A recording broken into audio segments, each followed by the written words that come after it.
My fiancé mocked me for being a waitress, calling it a dead-end job. He didn't know I owned the five-star restaurant where he dined every week, or that his favorite table was reserved under my name when I personally served him. I handed him a lifetime ban and revealed my net worth. His ego crumbled. The ring he gave me? I donated it to charity. "You're just a waitress with your talents," Derek's words echo in my mind as I stand before him, dinner check in one hand, ownership papers in the other. The shock spreading across his face is worth every moment I spent hiding in plain sight. I wasn't always the woman behind Evelyn's. 8 years ago, I was just another culinary school graduate with big dreams and bigger student loans. My grandmother's diner was failing, a relic of comfort food in a neighborhood rapidly filling with trendy bistros and fusion restaurants. When she passed, leaving me the struggling establishment, my classmates called it a burden. I called it an opportunity. If you're enjoying this story about a woman who turned the tables on her judgmental fiancé, hit subscribe. It's free, and you'll never miss another empowering story. Now let's see what happens next. The first year nearly broke me. 18-hour days, emptying my savings to replace ancient equipment and learning the hard way that culinary school doesn't teach you about tax codes or payroll management. I slept on a cot in the storage room to save rent money, showering at the gym down the street before opening for breakfast service. During those brutal months, I worked every position: dishwasher, line cook, server, host. Necessity became the most effective teacher. By year 3, Nana's Diner had transformed into Evelyn's, serving elevated comfort food that attracted food critics and locals alike. I remember trembling as I read the first review calling us Boston's hidden gem. 6 months later, we earned our first Michelin star. The second came last year. Success changed everything except my Tuesday nights. While my executive chef handles the kitchen and Marco manages the floor, I still put on a simple black uniform, pull my hair back, and serve tables. My staff initially thought it was micromanagement. Now they understand it's preservation of my roots, my perspective, and the service standards that built our reputation.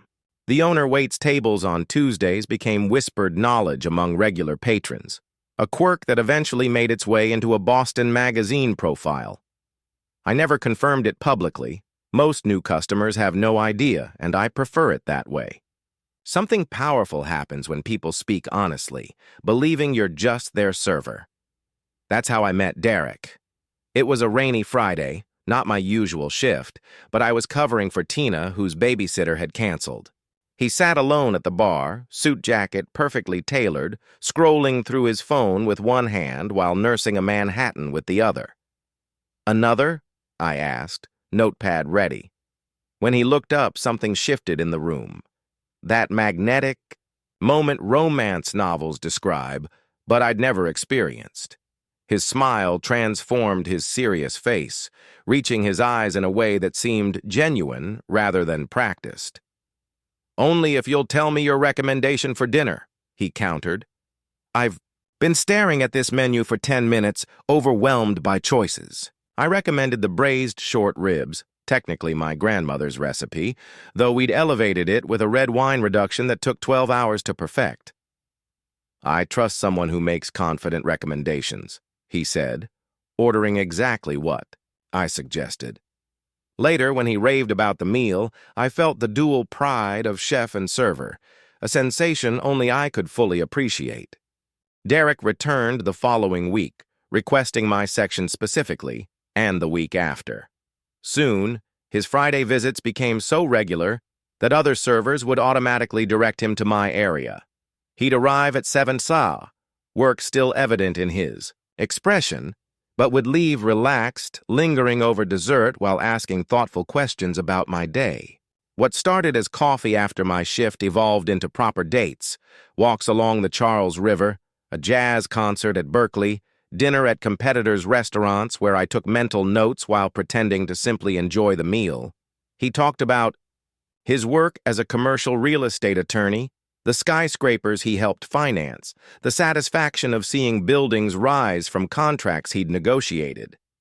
And he'd ask, "What brought you to Whiting?" Each time, I navigated the question with partial truths, my culinary background, my love of the restaurant atmosphere, my connection to Evelyn. Specifically, I never lied. I simply allowed him to form his own conclusions, watching carefully for his reaction. Other men I dated revealed themselves quickly when learning I just waited tables. Some viewed me as a project to rescue, others as someone conveniently unambitious who wouldn't compete with their success. Derek initially seemed different, interested in my perspectives regardless of their source, respectful of the service industry in ways that suggested character, rather than calculation. 3 months into dating, I witnessed something that gave me pause. Derek had invited colleagues to Evelyn's, seated in Marco's section while I worked across the room. I watched from the corner of my eye as a new server, just 2 weeks on the job, mixed up their appetizer orders. "Isn't management screening these people at all?" Derek's voice carried just enough for me to catch the dismissive tone. "This is why they'll always be replacing names on their name tags." His companions laughed. The server, a single mother working toward her nursing degree, blinked rapidly to hold back tears. That night, I nearly told him everything. We were at his apartment, the skyline glittering beyond floor-to-ceiling windows, when he mentioned an upcoming client dinner. "I need to impress these investors," he said. "I was thinking, Evelyn, your boss clearly runs a tight ship. Well, except for that one server." The words caught in my throat. I watched him from across the kitchen island, wondering if his respect for me was conditional. If knowing my true position would fundamentally change how he saw me as a person, the question haunted me even as our relationship deepened.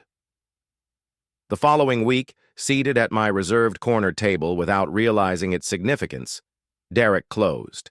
A major deal while I observed from the kitchen pass. His confidence was magnetic. His treatment of the staff was not. With each interaction, I compiled mental notes, measuring his character while protecting my heart from fully committing. I told myself I was waiting for the right moment to reveal my ownership. In reality, I was testing him, a test I desperately wanted him to pass, even as evidence mounted that he might not. As spring melted into summer, my relationship with Derek deepened, even as my deception grew more complex. 6 months in, we'd settled into a comfortable rhythm that required increasingly elaborate scheduling on my part. Mornings found me in meetings with suppliers, afternoons overseeing menu development, and evenings either in Derek's arms or managing service from behind the scenes, except when he dined at my restaurant, believing I was simply clocking in for another shift. "You work too hard for too little," Derek would say, kissing my forehead as I claimed exhaustion from a busy night of serving when I'd actually been reviewing quarterly financials in my office.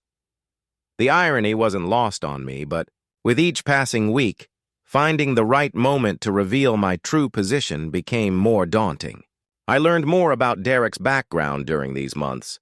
The prestigious Boston law firm where he'd become the youngest partner in their commercial real estate division, his education at Harvard Law, the summer home in Cape Cod, where his parents had hosted senators and CEOs. His world was one of legacy and connections, old money that opened doors I'd had to break down with sheer determination. My father always said, "Success is about positioning yourself next to power," he told me one evening as we shared wine on his balcony. "That's why I can't understand people who stay in dead-end jobs. There's always a ladder to climb if you're willing to look up." I bit my tongue, remembering my dishwasher, Miguel, who worked 3 jobs to put his daughter through college. His definition of success had nothing to do with proximity to power and everything to do with sacrifice and love. "Maybe some people find fulfillment in different ways," I offered carefully. Derek squeezed my hand. "That's what I adore about you, Evelyn. Always seeing the best in everyone. But trust me, nobody dreams of serving others their whole life." If he only knew that my serving others had built a business worth millions, now expanding to a second location across town. The construction updates came to my personal phone, which I guarded carefully around him. Despite these moments of disconnect, there were countless others filled with genuine connection. Derek's laugh, a full-bodied sound that seemed to surprise even him, became my favorite melody. He remembered small details, that I preferred lilies to roses, that thunderstorms made me anxious, that I couldn't stand the texture of coconut. On Sunday mornings, he'd bring coffee to bed and read me sections of the newspaper, his commentary making me laugh until my sides hurt. "Imagine us doing this in Paris," he'd say, or, "Next year we could be waking up to this view in Tokyo." Our shared travel bucket list grew longer with each conversation. When he spoke of the future, I allowed myself to believe we could bridge the gap between our worlds. Then came the night Derek finally met Marco properly. I'd mentioned my manager frequently, and Derek suggested dinner at Evelyn's where the three of us could chat after my shift. Marco, who'd been with me since we survived that first brutal year together, knew exactly how to play his role while subtly enjoying the irony. "The restaurant industry is fundamentally about illusion," Derek proclaimed after his second scotch while I pretended to be off-duty, joining them in casual clothes. "Customers think they're paying for food, but they're really paying for the experience, the prestige of the reservation." Marco caught my eye, the corner of his mouth twitching. "And what would you suggest is the most important aspect of managing that illusion?" "Strong leadership, obviously," Derek continued, warming to his topic. "The problem with most restaurants is that ownership is disconnected from daily operations. If I owned a place like Evelyn's, I'd implement performance metrics for every position. The industry accepts too much mediocrity." Marco choked slightly on his drink. "Fascinating perspective. Any other insights into our little world?" I shot Marco a warning look as Derek launched into a detailed critique of restaurant profit margins and labor costs, quoting statistics that were actually outdated by several years. Marco's expression remained neutral, though I could read the amusement in his eyes, the inside joke between us stretching taut as a wire. "Evelyn here has excellent instincts," Marco said finally, gently steering the conversation away from dangerous waters. "She understands this business better than most owners I've worked for." Derek smiled indulgently, placing his hand over mine. "She's certainly exceptional, though I keep telling her she could be using those instincts in a field with actual career advancement." The words stung more than they should have, especially with Marco witnessing them. Later that night, alone, in my actual office after both men had departed, I considered ending the charade, but something held me back. Perhaps pride, perhaps fear, perhaps the unsettling realization that I still didn't know which version of myself Derek had actually fallen in love with. 2 weeks later, on a perfect autumn evening, Derek suggested a walk along Boston Harbor.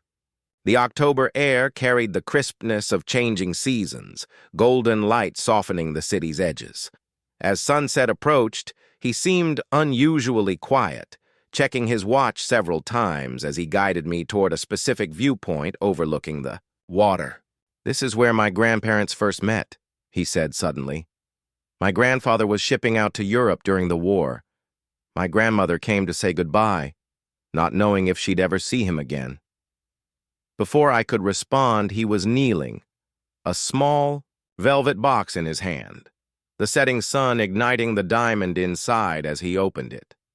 The ring was stunning, vintage style, with a center stone that caught fire in the dying light.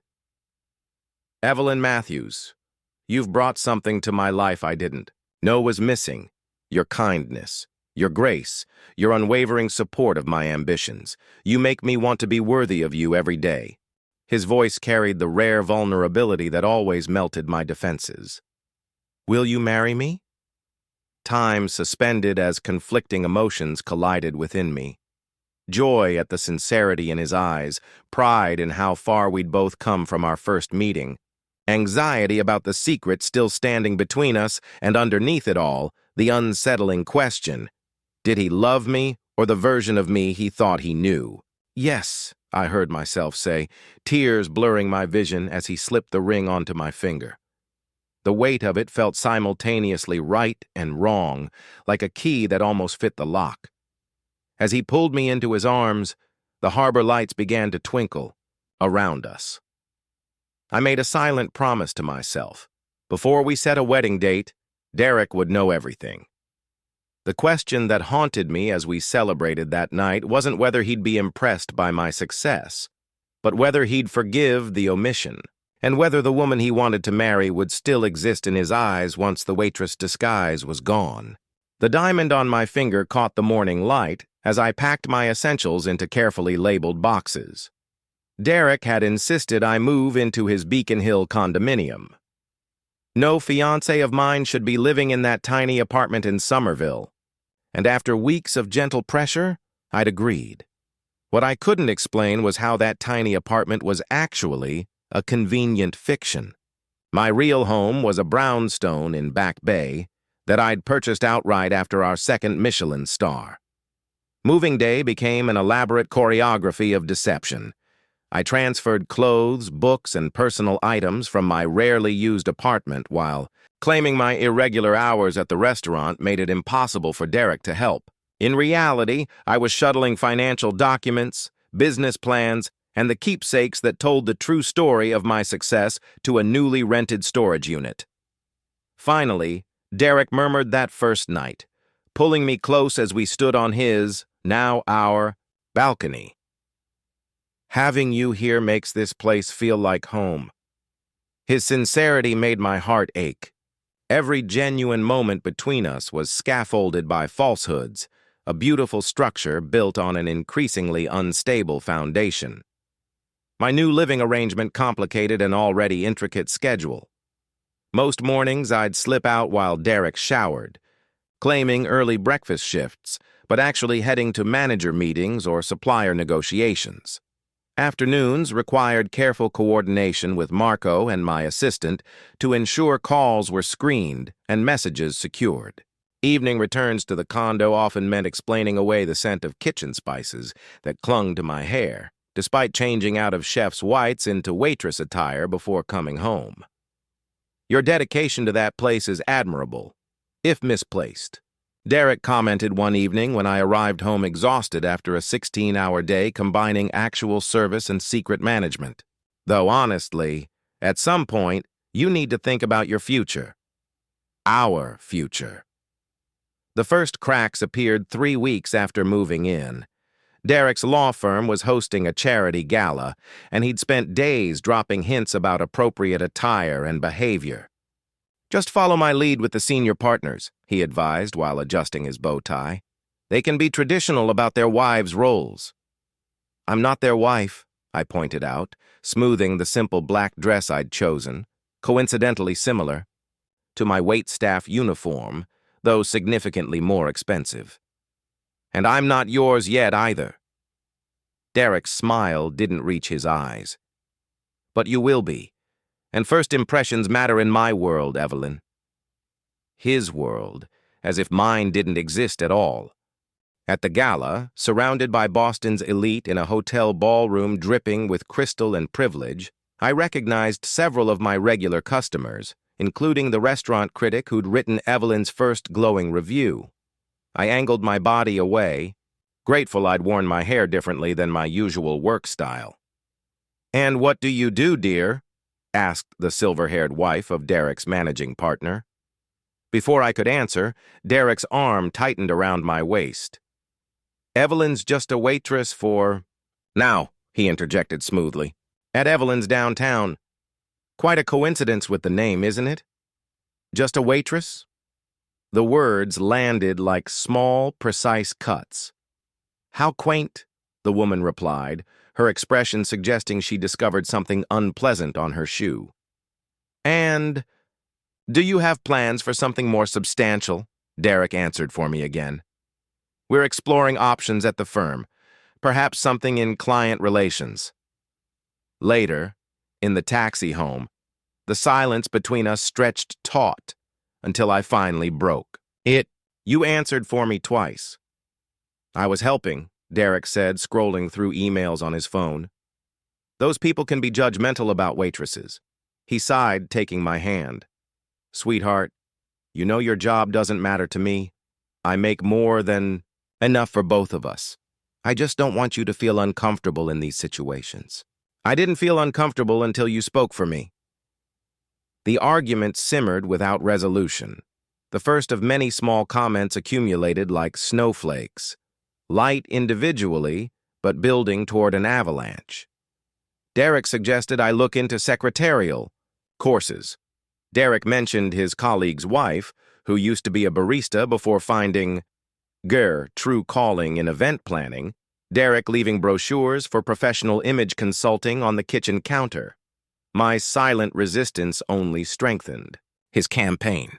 I began finding job listings marked in red pen on the counter, positions that required neither education nor experience, administrative assistants, receptionists, retail associates.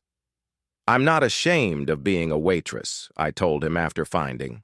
Yet another circled want ad. Of course not, he replied, kissing my forehead. It's admirable how you've stuck with it. I just think you're capable of so much more.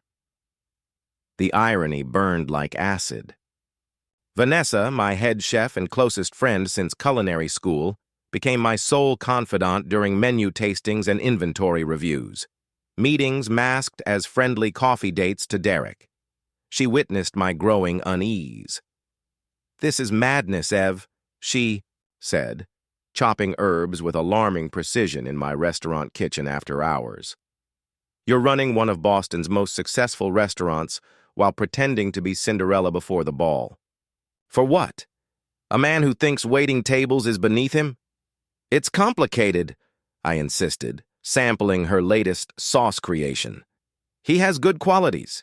He's driven, intelligent, caring when it matters. Caring when it's convenient," she corrected. "What happens when he discovers the truth? Do you think his ego can handle learning his little waitress has been his boss all along? Men like Derek don't magically develop respect for things they've openly disdained."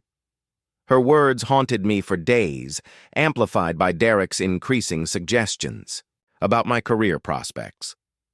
The engagement ring felt heavier each day, the deadline for truth drawing closer as Derek began mentioning wedding venues and dates.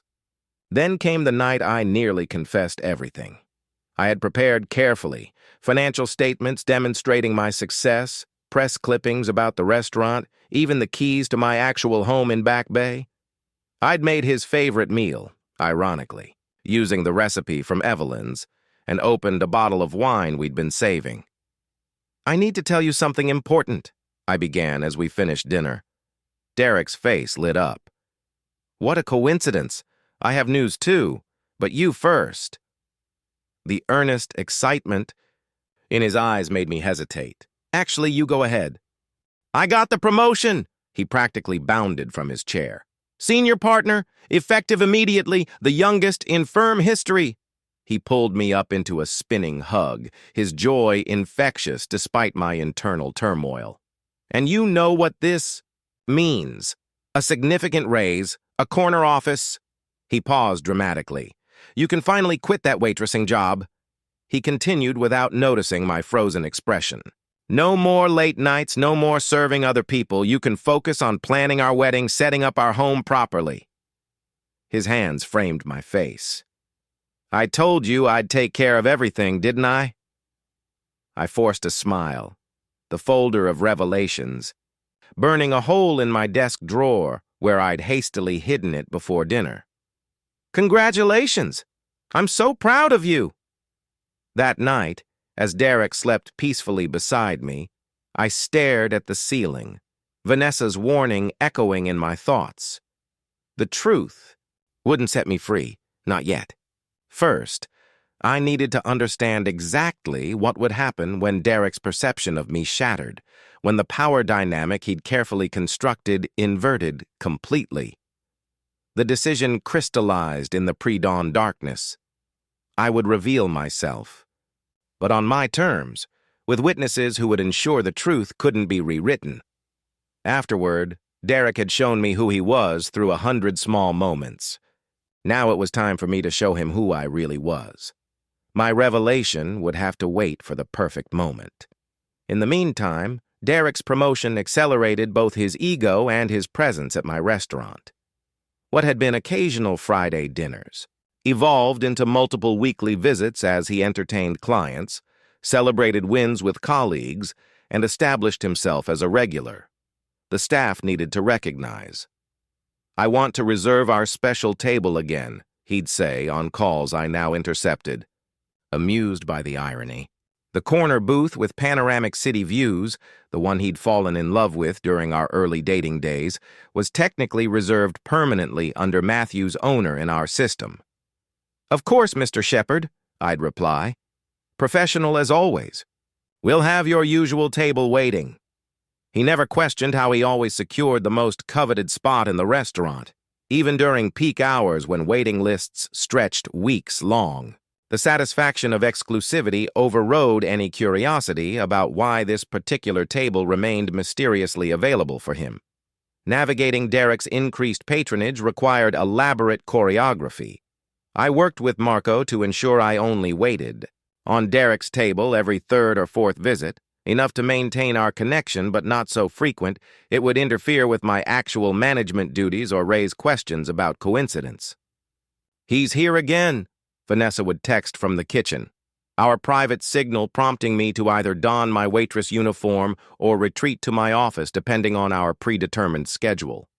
On nights I wasn't serving, I'd observe from strategic positions, reviewing wine selections with the sommelier, discussing menu adjustments with the maitre d', or simply pretending to dine alone at the bar. These vantage points provided unexpected insights into Derek's true character. With important clients, he was charm personified, attentive, generous with compliments, and liberal with expensive wine orders. With colleagues of equal or higher status, he maintained an easy camaraderie, laughing at their jokes while subtly inserting references to his own accomplishments. But with junior associates or support staff, a different Derek emerged, impatient, dismissive, measuring their worth by how quickly they anticipated his needs. Most revealing was his treatment of my staff. Derek's please and thank you appeared reliably for senior servers like Marcus and Sophia, but vanished entirely for food runners and busboys. The incident with Ryan crystallized everything. He was 19, working to pay for community college classes, earnest and eager, but still learning the choreography of fine dining service. It was only his second week when he was assigned to assist on Derek's table during a lunch with 3 potential clients. I was in the kitchen reviewing invoices when I heard the commotion, a crash followed by raised voices. Stepping onto the floor, I witnessed Ryan frozen in horror, a water pitcher clutched in his trembling hands while Derek's associate frantically blotted his suit sleeve. "Is this how you run your establishment?" Derek's voice carried across the hushed dining room as he addressed Marco, hiring incompetent children who can't even pour water. Ryan's face flushed crimson. "Sir, I'm so sorry." "I don't want your apology," Derek snapped, cutting him off with a dismissive wave. "I want you gone. This suit costs more than you make in a month." I moved toward them instinctively, manager mode overriding fiancé concerns. But Marco caught my eye with a subtle headshake, a reminder of our precarious situation. Instead, I watched from behind a service column as Marco handled the situation, with practiced diplomacy, offering sincere apologies, complimentary lunch, and vouchers for future visits. "We'll address this with the server immediately," Marco assured them smoothly, while signaling Ryan to retreat to the kitchen, where I followed him. "He wants me fired!" Ryan choked out, tears threatening. "It was an accident. My hand just slipped." I placed a steadying hand on his shoulder. "You're not getting fired for an accident, Ryan. This is a teaching moment, not a termination one." The relief in his eyes made the deception worth it, even as I processed Derek's casual cruelty. Later, when Derek called to express further outrage about that incompetent boy, I found myself maintaining my waitress persona while defending my management's decision to keep Ryan on staff. "Marco said he's giving him another chance," I explained, my voice carefully modulated. "Everyone deserves that, don't they? Not in business, Derrick replied flatly. One mistake reflects poorly on everyone. If my associates think the restaurant tolerates incompetence, that reflects poorly on me for recommending it. His concern wasn't for the water-spotted suit or the momentary disruption, but for his own image. Another hairline fracture in the increasingly damaged picture I had of our relationship. As weeks passed, these fractures multiplied. Derrick's complaints about my schedule intensified, particularly when I needed to cancel plans for legitimate restaurant emergencies that I could only vaguely explain.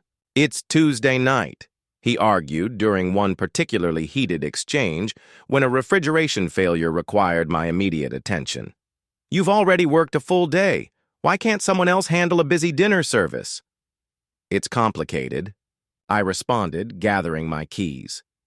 "Tuesday nights are my responsibility. More important than our dinner with the Harringtons.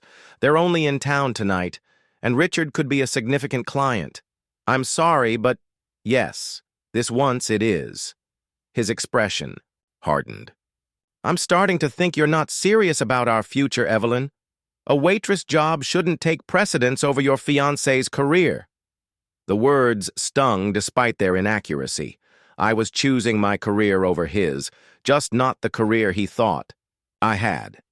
These arguments became our new normal, his frustration building with each rain check, each late-night return to the condo, each morning departing before dawn. The engagement that had once felt promising now hung between us like an unasked question. The final crack appeared unexpectedly on a rare Sunday morning together. Derrick was showering when his phone chimed repeatedly on the nightstand. Normally, I'd never invade his privacy, but the screen lit up with a name I recognized. Brandon, his closest friend and frequent dinner guest. The preview displayed just enough text to catch my attention. "Still can't believe you're marrying the waitress. Bold move, man." I shouldn't have looked. I knew that even as my finger pressed his password, my birth date. A gesture once endearing, and now feeling calculated. The full message thread appeared, weeks of exchanges illuminated in damning blue bubbles. "Marrying down keeps expectations manageable," Derrick had written just yesterday. "Plus, she's gorgeous and grateful for everything. Win-win." "Classic savior complex," Brandon replied with a laughing emoji. "Rescuing her from a life of serving others. She'll make a perfect corporate wife once I polish off the rough edges." Each message burned deeper than the last, confirming every doubt I tried to dismiss. The Derrick who spoke so gently to me, who promised partnership and respect, was an illusion carefully maintained for my benefit. The real Derrick, the one who spoke freely with friends, saw our relationship as an exercise in benevolent control, a project rather than a partnership. I replaced the phone exactly as I'd found it, my hands surprisingly steady despite the storm brewing inside. By the time Derrick emerged from the shower, I'd composed my features into a mask of normalcy, excusing myself to pick up an extra shift while my mind calculated a very different kind of shift about to occur. Driving toward Evelyn's, I finally admitted what I'd known for weeks. The revelation I'd been planning could no longer be a gentle unveiling of truth. It needed to be a reckoning, one that would force Derrick to confront not just my deception, but his own. The text messages weighed on me all week, coloring every interaction with Derrick. I scrutinized his expressions for signs of the condescension he'd revealed to Brandon, analyzed his compliments for hidden patronization. Though nothing had technically changed between us, everything felt different, as if a veil had been lifted, revealing harsh lighting where I'd once seen a warm glow. I confronted him immediately, if not for the looming Sunday dinner at his parents' suburban estate. Derrick had been orchestrating this meeting for weeks, dropping hints about its importance, and coaching me on appropriate topics of conversation. "Just be yourself," he'd said, then immediately contradicted himself with, "But maybe don't talk too much about the restaurant." Another time he said, "My mother appreciates people who dress with understated elegance." And later, "Dad respects ambition, So focus on your goals rather than your current situation. By Sunday morning, I'd received so many contradictory instructions that I felt like an actress without a coherent script, standing in front of our closet, his closet, really, where my clothes occupied a carefully measured third of the space. I chose a simple navy dress that projected the understated elegance Derek had emphasized. Perfect. He approved, adjusting his tie in the mirror beside me. Conservative but not boring. Dad will appreciate that. The drive to Westwood took 40 minutes, each passing mile ratcheting up Derek's nervous energy. He quizzed me about his parents' accomplishments, his father's law firm, which he'd built from nothing, his mother's chairmanship of 3 charitable boards, their preferences for Bordeaux wines, conservative politics, traditional gender roles, and their expectations for grandchildren within 2 years. Holiday gatherings at their estate were a continuation of family traditions I hadn't known existed until that moment. "Remember," he said as we turned onto a tree-lined drive that seemed to stretch endlessly through manicured grounds, "first impressions are everything to them." The Shepherd estate loomed ahead, a colonial revival mansion that wouldn't have looked out of place in a historical documentary. Standing at the mahogany front door, Derek squeezed my hand so tightly it hurt. "Ready?" I nodded, though in truth, I felt anything but.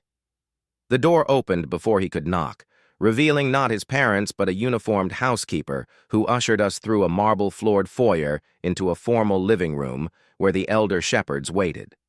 Patricia Shepherd rose first, a slender woman in her 60s with immaculate silver hair and the same sharp blue eyes as her son. "Derek, darling," she said, accepting his kiss on her cheek before turning her assessing gaze to me. "And you must be Evelyn." Her handshake was brief, her smile not reaching her eyes. Behind her, Richard Shepherd remained seated, a tumbler of amber liquid in one hand as he nodded in acknowledgement. "Sir, down, son," he said, indicating the sofa across from him. "Tell me about the Harrington deal. Did they sign?" No greeting for me, no expression of pleasure at meeting his son's fiancée, just business, immediate and exclusive. Derek launched into deal specifics while I perched uncomfortably beside him, Patricia's gaze cataloging me with unsettling thoroughness. When a second housekeeper appeared with drinks, Derek automatically ordered for me without asking my preference. "White wine for my fiancée," he told the woman. "She prefers something sweet." I didn't. I preferred complex reds with earthy undertones, knowledge earned through years of wine tastings with suppliers. But contradicting him seemed petty in that moment, so I accepted the 2 sweet Rieslings with a polite smile. "Derek tells us you work at Evelyn's," Patricia finally addressed me when the men's business discussion lulled. "Such a coincidence with your name." "Yes, it's become something of a joke among the staff," I replied, the half-truth coming easily after months of practice. "Waiting tables, is it?" Richard asked, his gaze sharpening temporarily. "I assume—" "Dad," Derek interjected with a nervous laugh, "not everyone follows a traditional career path." "Clearly," Richard replied, the single word carrying volumes of judgment. "But surely there are plans for something more appropriate." He directed this question at Derek rather than me, as if I weren't capable of answering for myself. "We've discussed several options," Derek answered smoothly. "Client relations at the firm, perhaps, or event coordination. Evelyn has excellent people skills." "I actually enjoy the restaurant industry," I said quietly, my voice steadier than I expected. "I find it fulfilling." Patricia and Richard exchanged a glance so laden with meaning, it might as well have been audible disappointment, concern, judgment. "Well," Patricia said with forced brightness, "being a waitress certainly teaches valuable skills. Organization, patience with difficult people, following instructions precisely. Like a well-trained dog," I thought bitterly. "Derek mentioned you attended culinary school," Richard pressed. "Yet you're serving food rather than preparing it?" Before I could answer, the conversation was interrupted by the dinner announcement. Throughout the elaborate four-course meal, skillfully prepared by their private chef, the interrogation continued under the guise of polite interest. Did I have family money? No. Had I considered finishing my bachelor's degree? I had, along with my MBA, which I'd completed 3 years earlier. What were my thoughts on children and the importance of being present for their formative years? A thinly veiled suggestion that my work hours were incompatible with proper motherhood. With each question, Derek stepped in to shape my answers into something more palatable for his parents, editing my life story in real time to fit their expectations. By dessert, I barely recognized the woman they were discussing, this simplified, aspirational version of Evelyn who just needed proper guidance to blossom into an appropriate shepherd wife. "You have potential," Richard told me directly as we prepared to leave, the statement landing like an insult rather than the compliment he clearly intended. With Derek's guidance and the right connections, you could find a much more suitable position. Our family has standards to maintain. The silence in the car lasted until we'd cleared the estate's gates. Then Derek, he exhaled loudly, loosening his tie with one hand. "That went better than I expected," he said, oblivious to my simmering anger. "Dad actually said you have potential. That's high praise from him." Potential for what exactly? To evolve beyond my embarrassing job to become suitable for your family?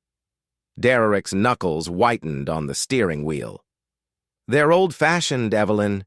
You knew that going in, and frankly, you could have made more effort to highlight your strengths instead of repeatedly bringing up the restaurant."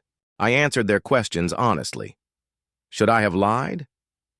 "You should have emphasized your ambitions beyond serving food," he snapped, his carefully maintained facade cracking. "They're concerned about your integration into our social circle. Dad's colleagues' wives run charities, manage foundations, support their husbands' careers. They don't work nights and weekends carrying plates. So I'm an embarrassment? You're making this unnecessarily difficult." Derek's voice took on the same patronizing tone he'd used with Ryan after the water spill. "I'm trying to help you see the bigger picture. My world has certain expectations, and if we're going to build a life together, you need to aim higher. I'm doing you a favor by marrying someone with your limited prospects. The least you could do is show some willingness to adapt." There it was. The brutal truth I'd glimpsed in his text messages, now spoken aloud. The remaining drive passed in frigid silence, Derek occasionally sighing dramatically as if I were the unreasonable one. At home, he retreated to his office, doctor firmly closed, while I stood on the balcony, twisting the diamond ring that now felt like a brand of ownership rather than a symbol of partnership. Each facet catching the city lights reminded me of a different falsehood, a different compromise, a different piece of myself I'd allowed to be diminished. Later, I lay awake beside Derek's sleeping form, staring at the ceiling as clarity washed over me in waves. The charade had gone on too long, damaging not just our relationship but my own self-respect. I'd built a restaurant on principles of honesty, quality, and respect for everyone, from dishwashers to diners, yet I'd allowed myself to become entangled with a man who embodied none of those values. No more hiding, no more pretending, no more silent acquiescence. As dawn broke over Boston, painting the sky in shades of possibility, I slipped from bed and made my first call of the day. "Marco, it's me. I need you to make some changes to Thursday's reservations. Derek's bringing important clients. I want everything perfect." "The usual table?" he asked. "Yes," I confirmed, a plan crystallizing with exquisite clarity. "But this time, I'll be his server, and nothing goes wrong until I decide it does." The 4 days between my dawn decision and Thursday evening unfolded with a strange, calm clarity. I moved through our shared space like a ghost, avoiding Derek without appearing to do so. Early mornings at the restaurant, late nights reviewing inventory, he barely noticed, consumed with preparation for what he kept calling the meeting that will define my career. Tuesday afternoon, his call lit up my private line, the one reserved for actual restaurant business. "Reservation for Thursday at 7, he said without preamble, not recognizing my professional voice. "Derek Shepard, party of 4. I need the corner table." "Of course, Mr. Shepard," I replied, maintaining my professional tone while signaling Marco, who stood nearby reviewing staffing schedules, to listen in. "May I ask the occasion?" "Meeting with Japanese investors," he replied, pride evident even through the phone line. "7-figure potential deal? Everything needs to be perfect. Wine recommendations ready. No delays between courses. Your best server. I'll personally ensure everything meets your standards," I promised, the double meaning making Marco raise his eyebrows. "Perfect. And Evelyn." I froze momentarily before realizing he thought he was speaking to a reservation manager who merely shared my name. "My fiancé occasionally waits tables there. If she's working Thursday, please make sure she's nowhere near our section. It would be awkward." My fingers tightened around the pen I'd been using to note his preferences. "I understand completely, sir. We'll make appropriate arrangements." After ending the call, I met Marco's concerned gaze. "You heard?" He nodded slowly. "Every word. Are you sure about this, Ev?" "I've never been more certain of anything," I replied, surprised by the steadiness in my voice. "Call a staff meeting for tomorrow morning. Essential personnel only." Wednesday's meeting included only those I trusted implicitly: Marco, Vanessa, my sister James, and the senior servers who'd been with me since the beginning. Their expressions ranged from shock to vindictive delight as I outlined the situation and my planned response. "He doesn't deserve you," Vanessa said flatly when I finished. "Never did. This isn't about what he deserves," I corrected her. "It's about standing in my truth after hiding it for too long. No drama, no public scene, just fact and consequence." We spent 2 hours planning every detail: the precise timing of courses, who would serve the accompanying tables, the exact moment I would appear. James selected wines specifically paired to complement both the food and the mounting tension of the evening. Vanessa designed a special menu that showcased our most sophisticated offerings, dishes that required perfect precision and presentation. "What about the letter?"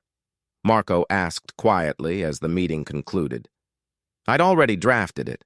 A simple, dignified statement revoking Derek's dining privileges, explaining that Evelyn's was built on respect for all, regardless of position, and that his consistent treatment of staff violated our core values. No emotional language, no accusation, just clear boundaries.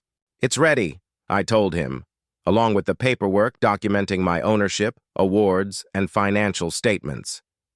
"Everything will be in the check presenter when the moment comes." As Thursday arrived with the crystalline perfection of early autumn, I spent the day in methodical preparation. A final review of the special menu with Vanessa, confirmation of the investors' backgrounds with James to ensure appropriate wine knowledge, and a brief meditation in my office to center myself. At 5, I changed into what I'd privately labeled my Revelation uniform. Not the standard black attire of our service staff, but a tailored dress in the same shade, subtle enough to function as waitstaff clothing while clearly signaling my actual position to anyone paying attention. My grandmother's small gold watch adorned my wrist, a reminder of where I'd started and the legacy I was protecting. Marco found me adjusting my hair in the staff room mirror at 6:30, 15 minutes out, traffic on the expressway. He placed a supportive hand on my shoulder, squeezing gently. "We're all with you," I nodded, emotion threatening to crack my composed facade for the first time all week. "Thank you for everything." At precisely 7, Derek swept through our doors, 3 distinguished Japanese businessmen in tow. From my vantage point near the kitchen, I watched Marco greet them with professional courtesy, leading them to the corner table, my table, with its spectacular city view, now enhanced by the setting sun painting the Boston skyline in hues of gold and amber. I allowed them time to settle, drinks ordered, pleasantries exchanged, menus presented through the kitchen pass. I observed Derek in his element, commanding the table with practiced charm, making a show of his familiarity with the restaurant. His confident wine selection, his casual reference to returning at least weekly to this neighborhood gem. At precisely the right moment, I stepped from the shadows, approaching their table with the composed grace I'd practiced since culinary school. Derek noticed me when I was 3 steps away, his expression cycling rapidly from confusion to alarm to forced nonchalance. "Gentlemen," he said, voice pitched slightly higher than normal, "this is actually my fiancée, Evelyn. She works here." The executives offered polite nods as I smiled professionally. "Good evening and welcome to Evelyn's," I said, my focus deliberately inclusive of all 4 men rather than centered on Derek. "I'll be your server tonight. May I start you with sparkling water for the table?" Derek's laugh sounded strangled. "Sweetheart, I didn't realize you were working tonight. Isn't Sophia usually on this section?" "I wanted to personally ensure everything was perfect for your important meeting," I replied smoothly, pouring water, with practiced precision. "Our chef has prepared several specials I believe would impress your guests." What followed was the most meticulously orchestrated service of my career. I described each dish with expert knowledge no mere server could possess, recommended wine pairings with the confidence of an owner, and maintained a professional demeanor that gave nothing away while setting the stage for everything to come. Throughout the meal, Derek's discomfort grew visibly. He interrupted my descriptions, rushed through wine selections, and repeatedly made small comments designed to diminish my role. "She's only doing this temporarily," he told the investors during the appetizer course, a deliberate emphasis on temporarily that made my spine stiffen. "Such dedication to service," the senior investor observed, clearly more impressed than Derek intended. By the main course, Derek's patience had visibly frayed. When I approached to check on their satisfaction, he cut me off mid-sentence. "We're fine, Evelyn. I think the gentleman would prefer to discuss business without constant interruptions."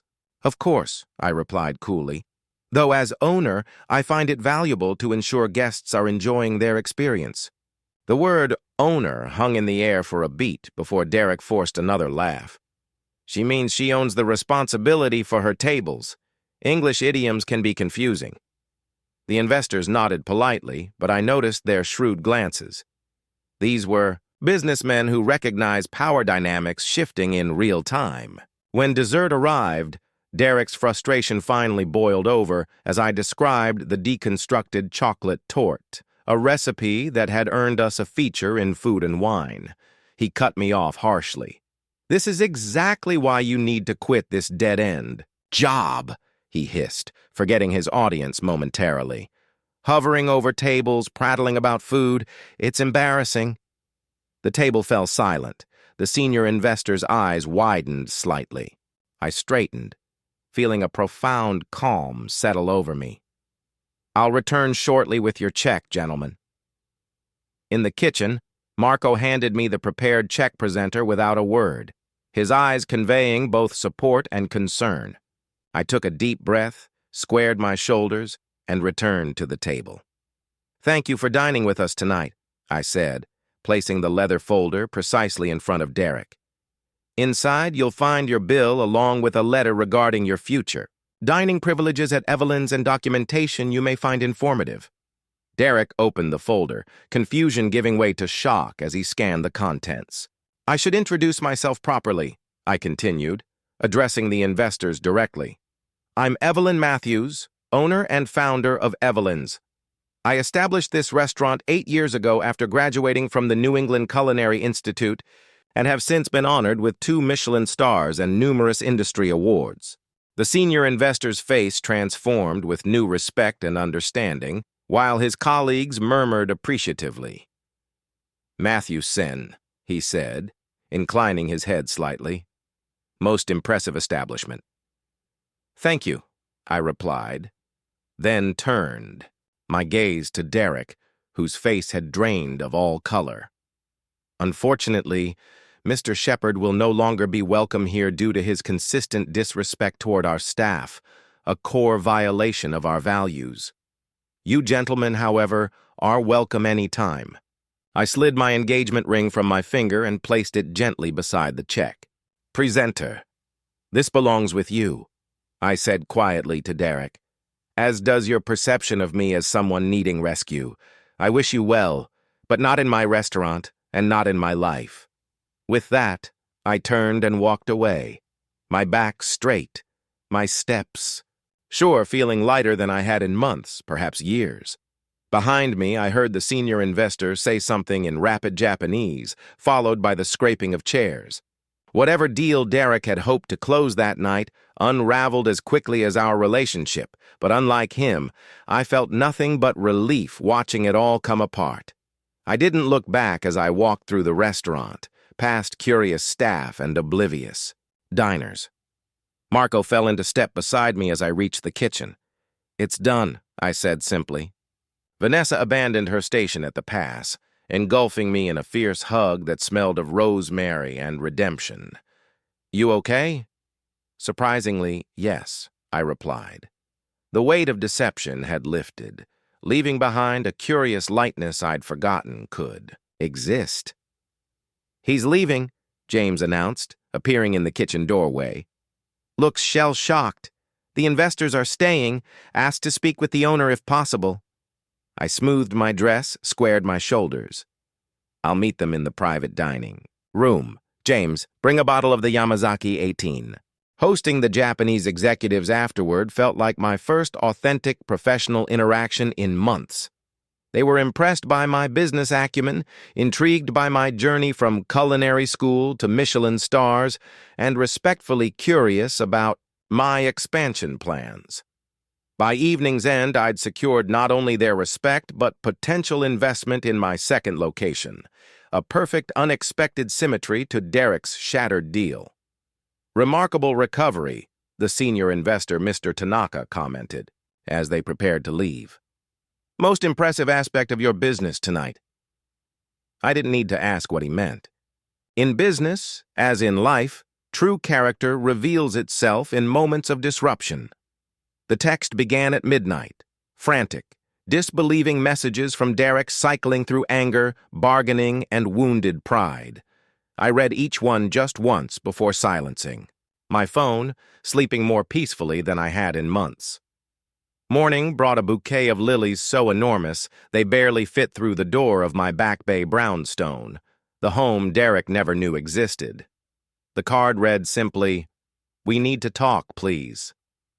I donated the flowers to a nearby nursing home. Derek appeared at the restaurant the following evening despite the ban, looking haggard and humbled in a way I'd never seen before. 5 minutes, he pleaded when Marco moved to escort him out. "Just 5 minutes with her." I agreed, more out of curiosity than compassion. Meeting him in my office, the space he'd never known existed behind the unassuming door marked private. He gestured helplessly at the tasteful decor, the wall of awards, the framed reviews. "I don't understand, Evelyn. Why didn't you tell me?" "I tried initially," I replied, remaining standing while he perched uncomfortably on the edge of a visitor chair. "But then I saw how you treated servers, how you spoke about people trapped in service jobs, and I realized something important. You didn't respect me as a waitress. Would you have dated me at all if you'd known the truth from the beginning?" "Course I would have. You're successful, accomplished." "Exactly. You would have respected my accomplishments, not me as a person. That's the difference, Derek. I wanted someone who valued people regardless of their position or status. You failed that test consistently. That's not fair. I loved you," he protested, looking genuinely wounded. "You loved a projection. A convenient fantasy of rescuing someone you perceived as beneath you. You loved how I made you feel, not who I actually was."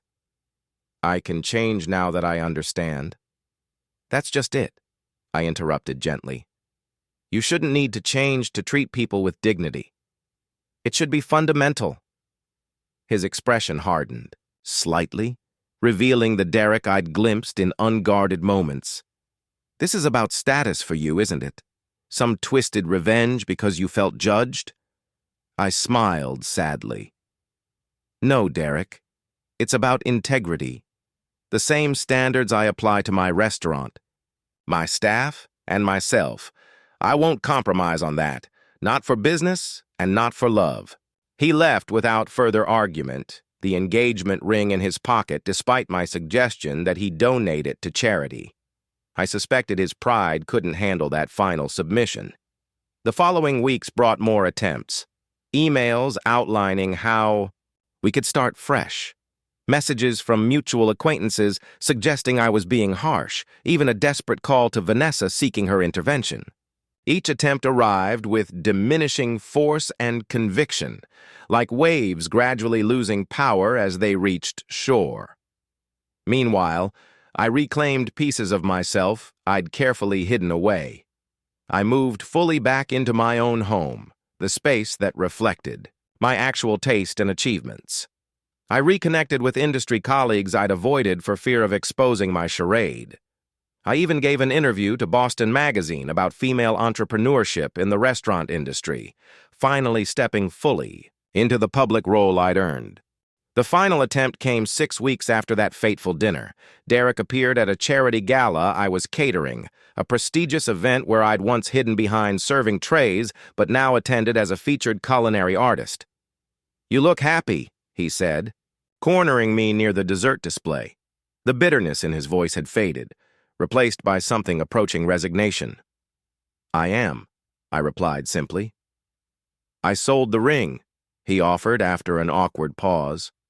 "Donated the money to a scholarship fund for culinary students. Thought you'd approve."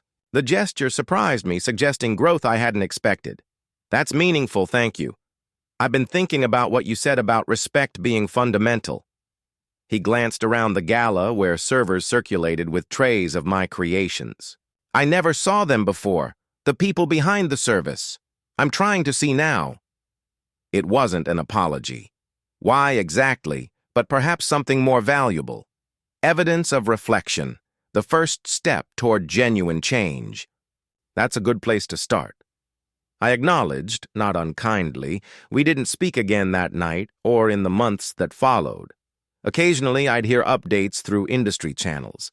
Derek had changed firms, had moved to Chicago, was dating someone new. Each piece of information affected me less than the last until they became merely facts about a person I once knew intimately but no longer needed to track. A year after our separation, a small package arrived at the restaurant.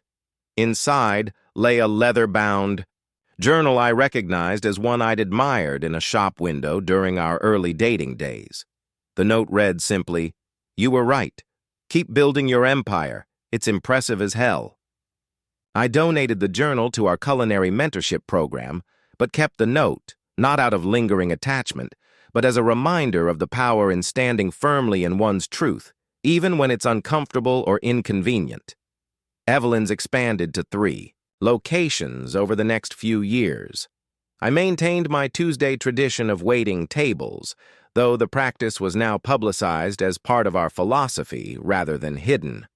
The corner booth once reserved under my name for Derek's visits became dedicated to a rotating program hosting culinary students, allowing them to experience fine dining many couldn't otherwise afford. On particularly busy evenings, when every table hums with conversation and every plate returns empty, I sometimes pause in a quiet corner to watch the dance of service unfold around me. In these moments, I'm grateful for the painful lesson Derek inadvertently taught me, that a life compartmentalized is a life diminished, that hiding pieces of ourselves for another's comfort only leads to our own confinement. The engagement ring he reclaimed that night has been replaced by something more meaningful. A simple band I purchased myself, engraved with my grandmother's favorite saying, "Serve with pride, lead with grace." It adorns my right hand, a daily reminder that I am whole and complete in myself. defined not by whom I love or who loves me, but by the integrity with which I move through the world. Some might see my story as one of revenge, of a calculated, gotcha moment designed to humiliate, but I know differently. It was never about bringing Derek down.